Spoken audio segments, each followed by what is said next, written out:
Anxiety جو ہے یہ کوئی مینٹل ڈس آرڈر نہیں ہے، یہ کوئی موڈ ڈس آرڈر بھی نہیں ہے، نہ یہ کوئی پرسنالٹی ڈس آرڈر ہے۔ انگزائٹی ان اٹ سیلف ایک الگ کنڈیشن ہے جس کو آسانی سے ٹریٹ کیا جا سکتا ہے،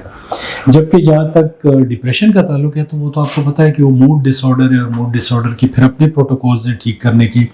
ریلیٹیولی ریزسٹنٹ ہوتا ہے، اور انگزائٹی جو ہے بہت زیادہ عام ہے اور آسانی سے بغیر دوائیوں کے حل ہونے والا مسئلہ ہے۔ سر، جو ڈیلی کا سٹریس ہوتا ہے لوگ اس کو بھی ڈپریشن بولتے ہیں، ٹھیک ہے، جو ان کی ٹینشنز ہوتی ہیں، پریشانیاں ہوتی ہیں، اگر ہم ان کو یہ سمجھاتے ہیں کہ اگر یہ آپ 2 ویک سے زیادہ ایکسپیرینس کر رہے ہیں تو پھر آپ کہہ سکتے ہیں کہ آپ کو ڈپریشن ہے، اس میں پھر آپ کا